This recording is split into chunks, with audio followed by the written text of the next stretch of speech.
आकर super speciality block का शुभारंभ करने का सौभाग्य मिला। मैं अपनी ओर से आप सब लोगों को और स्वास्थ्य मंत्रालय की तरफ से आप सबको प्रधानमंत्री जी मोदी जी के द्वारा और नीतीश जी के सहयोग के कारण ये जो सुपर स्पेशलिटी ब्लॉक आपको मिला है, इस नायाब तोहफे के लिए, इसके लिए मैं आप सबको बहुत बहुत बधाई देता हूं। बहुत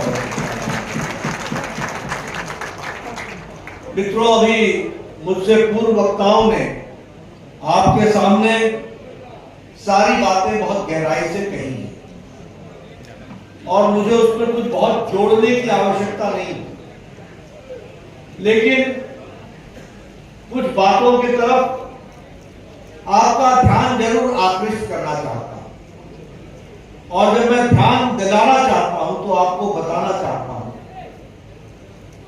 कल भी मैं कह रहा था, आज भी मैं कहता हूं कि आप के हाथ में और आपके द्वारा एक बहुत बड़ी ताकत है। वो ताकत अगर सही ढंग से उपयोग होती है तो वह आपके उपयोग में आती है। अगर वह ताकत गलत ढंग से उपयोग होती है तो वह आपके लिए तकलीफदायक होती है। और इसीलिए आपको यह समझना पड़ेगा, आखिर ये आजादी के इतने साल बाद दरभंगा को ये सुपर स्पेशलिटी ब्लॉक आने में इतनी देर क्यों हुई? आपको यह सोचना पड़ेगा कि आज से पहले आकर के किसी मंत्री ने ये क्यों नहीं कहा कि हम यहाँ all India institute of medical sciences खोलेंगे और प्रधानमंत्री जी द्वारा उसका शुभारंभ कराएंगे? क्यों नहीं कहा? इसलिए कि नीति निर्धारकों का विचार जिस गहराई के साथ उन चीजों को सोचने की आवश्यकता थी, वह हमारी गहराई नहीं थी। अब आप कहोगे कि मैं कह रहा हूं, नहीं मैं नहीं कह रहा हूं, मैं ये कह रहा हूं कि आपकी इस उंगली में बहुत बड़ी ताकत है। जब यह उंगली सही बटन को दबाती है तो all India institute of medical sciences आता है।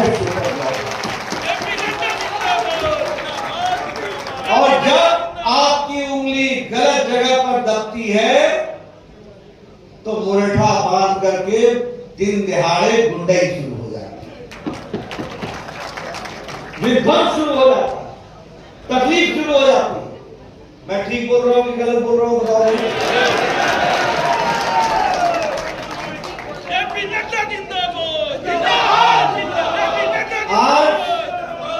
आज आपने कभी सोचा था मेडिकल की सीटें आज 88% अंडर ग्रेजुएट की सीटें बढ़ गई हैं। 88%।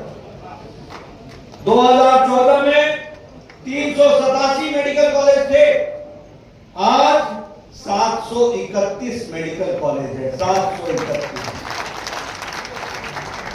157 डिस्ट्रिक्ट हॉस्पिटल में आज मेडिकल कॉलेज खोला जा रहा है। 157।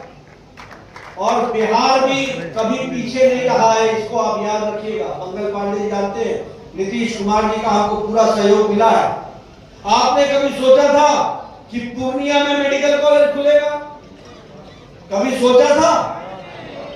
कभी सोचा था कि सारण में मेडिकल कॉलेज खुलेगा? कभी सोचा था कि समस्तीपुर में मेडिकल कॉलेज खुलेगा? कभी सोचा था कि सीवान में मेडिकल कॉलेज खुलेगा? कभी सोचा था कि बक्सर में मेडिकल कॉलेज खुलेगा? कभी सोचा था कि झंझारपुर में मेडिकल कॉलेज खुलेगा? और कभी सोचा था कि जमुई में मेडिकल कॉलेज खुलेगा? ये आपकी उंगली का कमाल है। सही जगह बटन दबा तो ये मेडिकल कॉलेज।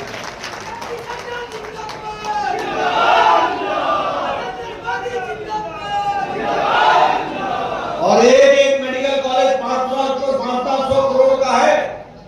नीतीश कुमार जी पूरा इसमें सहयोग कर रहे हैं। एक मेडिकल कॉलेज 500 करोड़ का है। जमुई में, झंझारपुर में, सारण में, सीवान में, पूर्णिया में ये मेडिकल कॉलेज खुल रहे हैं। और आज बिहार जहां 7 और 12 मेडिकल कॉलेज थे, वहां आज 35 मेडिकल कॉलेज हो रहे हैं। 35। मित्रों, 2014 में अंडर ग्रेजुएट की सीट 51,000 थी। आज मेडिकल कॉलेज की सीटें 1,12,112 सीटें हो गई हैं। और प्रधानमंत्री जी ने लाल किले के प्राचीर से कहा है इस बार 15 अगस्त को कि 75,000 सीटें और बढ़ाई जाएंगी। गांव-गांव तक मेडिकल कॉलेज पहुंचने का बात कर रहा है।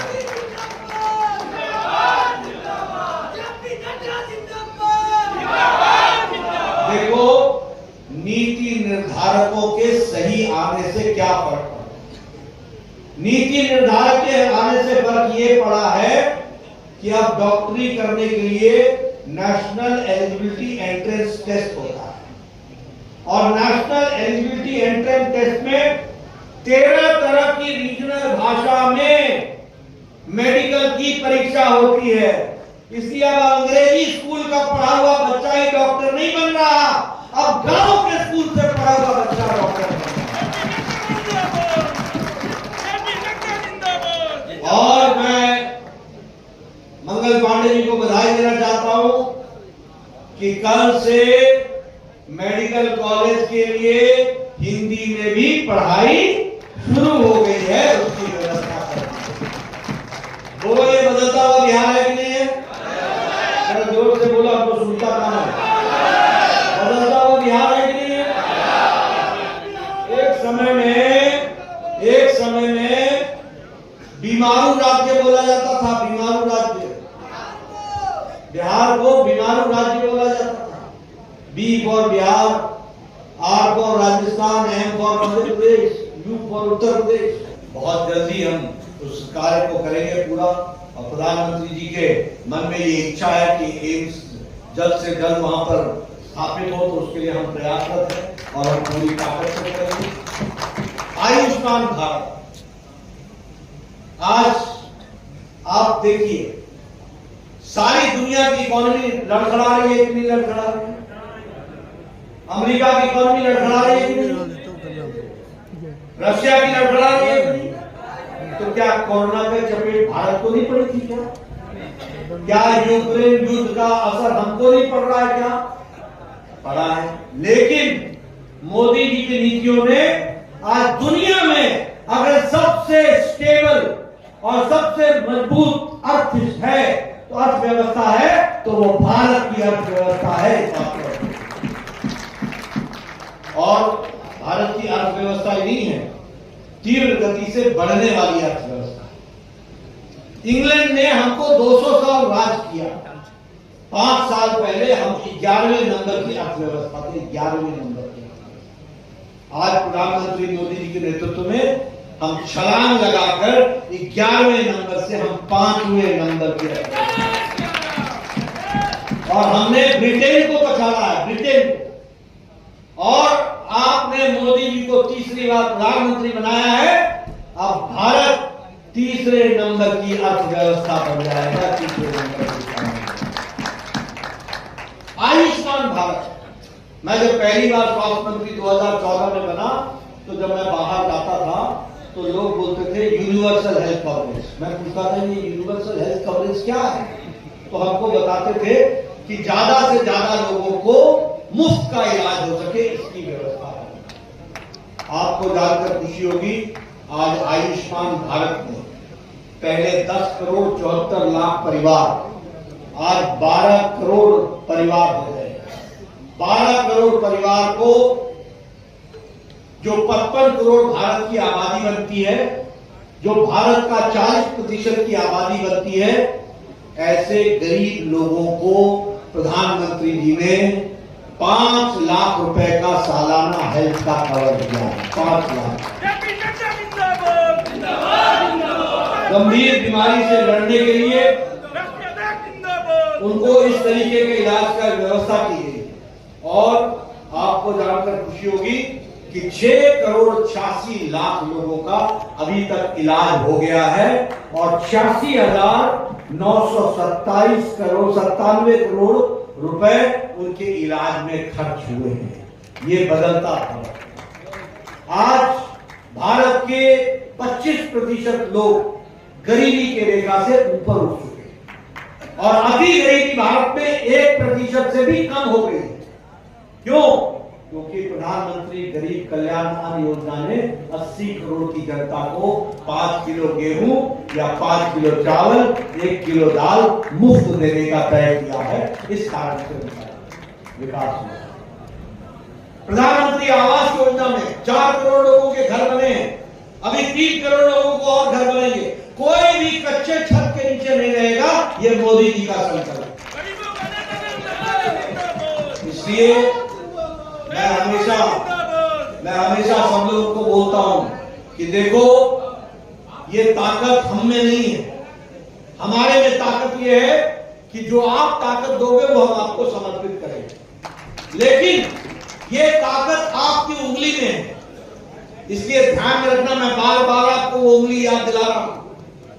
गलत जगह दबेगा तो विनाश होगा, सही जगह दबेगा तो विकास होगा।